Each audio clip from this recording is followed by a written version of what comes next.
ang isa sa pangangailangan ng tao. At bilang isang arkipelago, malaki ang naging ambag nito sa pag-sustain ng mga development efforts na ginagawa sa ating bansa. Ngunit sa paglipas ng panahon, kasabay ng ating pag-unlad at tumataas na demand ng dumaraming populasyon sa bansa ay ang mga pinsalang dinulot nito sa ating katubigan. Kung kaya't naipatupad ang Republic Act 9275, otherwise known as the Philippine Clean Water Act noong March 22, 2004 ng dating Pangulong Gloria Macapagal Arroyo. Ano nga ba ang RA 9275 at ang kahalagahan nito sa pangangalaga ng kalidad ng ating mga katubigan? Ang RA 9275 ay naglalayong proteksyonan, ingatan at i-revive ang kalidad ng tubig, partikular na ang mga karagatan, lawa at ilog mula sa mga polusyon na galing sa lupa. Nakasaad din sa batas ang pagtatalaga ng Water Quality Management Area sa pagtutulungan ng Department of Environment and Natural Resources at National Water Resources Board. Ang bawat Water Quality Management Areas ay may kanya-kanyang governing board members kung saan sila nakaatas at na magpanukala ng mga polisiya upang epektibong mapatupad ang batas. Sa National Capital Region, may 3 designated na Water Quality Management Areas. Ito ang Manatuti o ang Malabon, Navotas, Tuliahan, Tinajeras River System, San Juan River System at Las Piñas Parañaque River System. Mahalagang bahagi ito sa pagpapatupad ng batas dahil sa layunin nitong itaas ang klasifikasyon ng isang water body. Mahalaga ang ginagampan ng papel ng WACMA sa layunin ng Philippine Clean Water Act na i-maintain at itaas ang klasifikasyon ng isang water body nang naaayon sa kanyang pagkakagamit. Dahil dito, nauuri ang tubig ayon sa 9 na beneficial usage. Una, ang Class AA. Ito ay intended para sa mga watersheds na hindi pinaninirahan o protektado at nagre-require lamang ng approved disinfection upang matugunan ang pamantayan ng Philippine National Standards for Drinking Water o PNSDW. Pangalawa ay ang Class A. Ito ang pinagmumula ng water supply na nangangailangan ng conventional treatment katulad ng coagulation, sedimentation, filtration at disinfection upang matugunan ang pamantayan ng PNSDW. Pangatlo ay ang Class B. Ito ay nakalaan para sa recreational water activities katulad ng paliligo, swimming at skin diving. Pang-apat ay ang Class C. Ito naman ay nakalaan para sa mga activities tulad ng pangingisda at boating.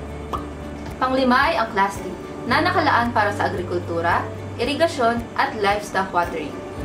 Pang-anim, ang Class SA. Ito ay katubigan na angkop para sa propagation at shellfish harvesting, kabilang din dito ang mga tourist zones and national marine parks na itinatag sa ilalim ng Presidential Proclamation 1801.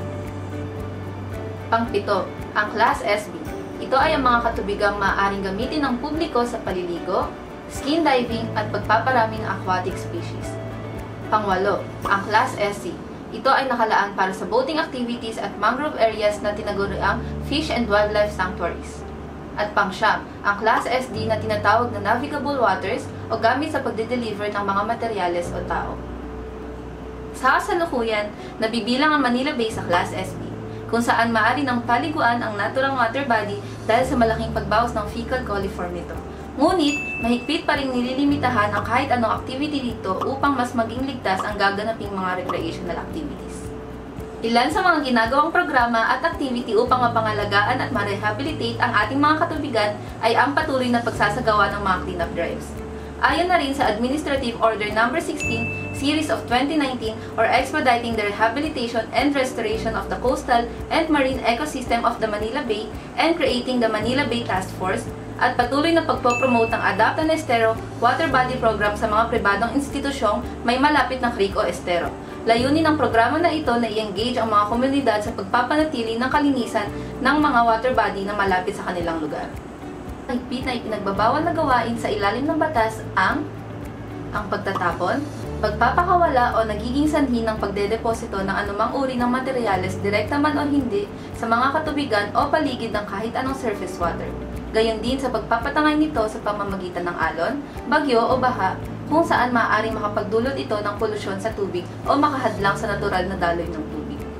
Pagdi-discharge, pag-i-inject o pagpapahintulot na masipsip ng lupa ang anumang material sa anumang anyo na makakapag-pollute ng groundwater. Walang pahintulot na pagdadala o pagtatapon ng sewage sludge o basura sa mga karagatan.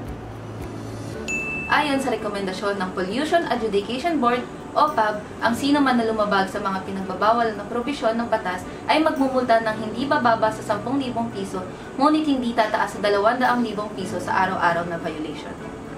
ay hangganan ang supply ng ating mga katubigan. Naway matuto tayong pahalagahan ang mga tubig sa ating karagatan hanggang sa mga ilog at estero. Maging responsable tayo sa pagtatapon ng ating mga basura at panatilihing malinis ang daluyan ng tubig upang hindi dumating ang araw na wala na tayong supply ng malinis na tubig. At yan ang 5 minuto para sa kalikasan.